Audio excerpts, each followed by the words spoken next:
Welcome back to Strength and Health for Life, where we go over the Whole30 diet and how it may or may not help you.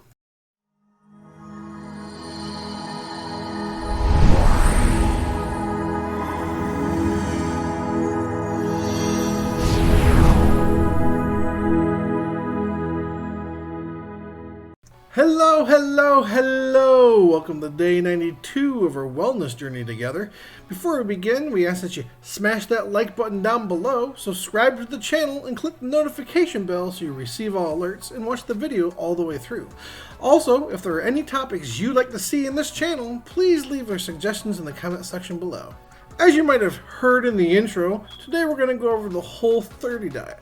What is the Whole30 diet? I'm glad you asked! The Whole30 diet means essentially that you're going to be eating whole foods for a full 30 days. Whole foods means you're going to exclude all sugars and anything that is processed, any alcohol, and you're going to exclude dairy as well. And the main reason you'll exclude dairy is because a lot of it is processed. Even if it's organic, they still pasteurize it, so they still include that inside of processed foods.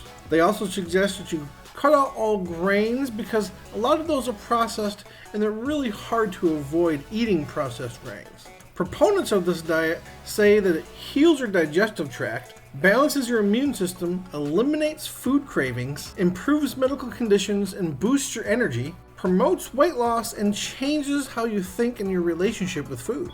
As with all diets, I'll make sure to go over what you can eat. But first, I want to ask you, do you wish you had more time and control over your own income so you can build the life that you want? Because if you do want control over your own income and time so that you can create the life that you want like I have, take action now and click the first link in the description. So really, anything that's a whole food is anything that's natural and unprocessed. So basically, fruits, vegetables, nuts, even animal proteins such as fresh chicken and fresh beef and fish. And you can even eat eggs. Another good thing about this diet is you can always eat herbs, as you can almost always find fresh herbs in the grocery store, which means your food doesn't have to taste like dirt.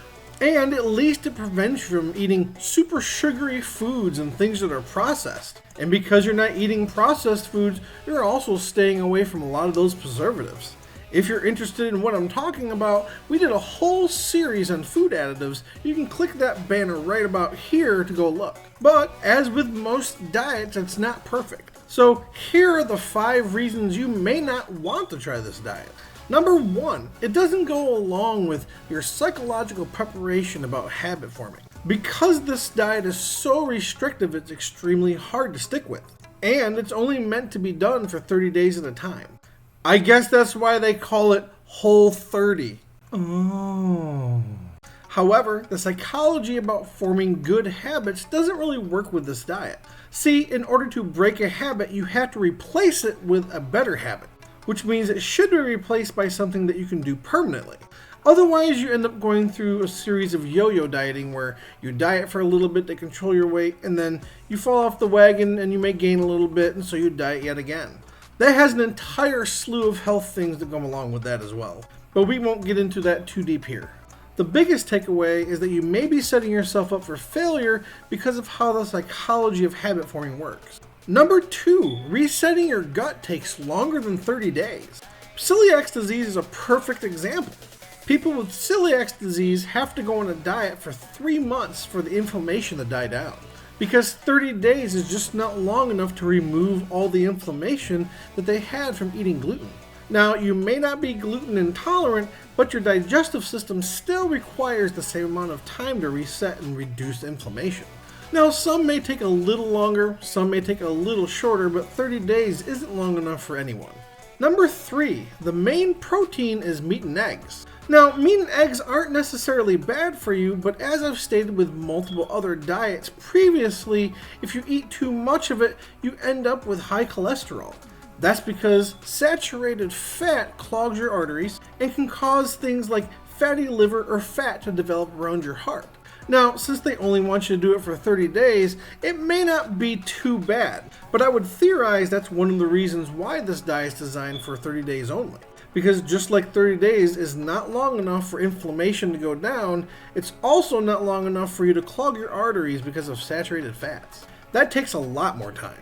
Like years. Number 4 is so complicated it may take up a lot of your time. See, with a diet that's that restrictive, you tend to have to be very careful about what you pick up from the store and what you actually eat for your meals. And that can take a lot of time, because really it's kind of a balancing act. Most short-term diets really are. But if you're okay with taking up more time to stick with a very strict regimen of what you can and cannot eat, then this may not even be an issue for you. And number 5, the diet is extremely strict and there's no room for error at all. See, the way the Whole30 diet works is if you mess up even once, just a little bit during the 30 days, you need to go back to the start of the diet and start it all over again. That makes it extremely difficult to want to continue it even for the 30 days. And even if you do try it once, it's very likely you'll want to try again. I mean, who wants to get to the last day of a diet and slip up by accident and end up having to start over again? That's like trying to run a mile, and if you do it too slow, they make you start all over again until you get it below a certain time. I'm talking to you, high school gym class. So, what's my verdict on this diet? This diet's not too bad, but because it's not sustainable, I wouldn't necessarily recommend it for someone who has a lot of weight to lose. It's more important that you change your long-term habits, because otherwise we'll end up just back where we're started.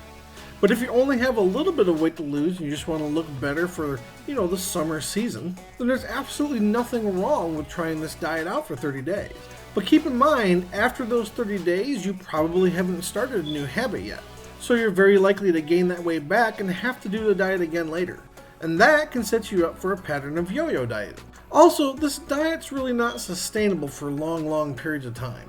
The first is that you're concentrating heavily on meat proteins, which, as I said, you should have some every day, but if it's the only protein that you're getting, eventually over the long term you develop problems. But since this diet is only meant to be done for 30 days, and they're not completely cutting out most of the food groups your body needs, I don't see it causing a problem in that short period of time. Unless you keep getting to the last day and failing. Oh, that would suck. Can you imagine having to be on that diet for a year? Kill me now. But again, if you only have a little bit of weight to lose and you're only wanting to do it for one season, such as swimsuit season in the summer, then I see no problem in trying this diet to lose a few extra pounds. But don't go into it expecting the weight not to come back, because you aren't really forming any new habits here. There just isn't enough time. Plus, when it comes to weight loss or anything financial, it's best to have someone to talk to when it comes to things like this. So if you're looking for a weight loss community to help keep you motivated and accountable, or maybe you're just looking for someone to be there for you along your weight loss journey, please follow us on Facebook and join our Facebook group. Those links are at the bottom of the description. With all that said, stay safe, stay healthy, stay hydrated, and I'll see you next video.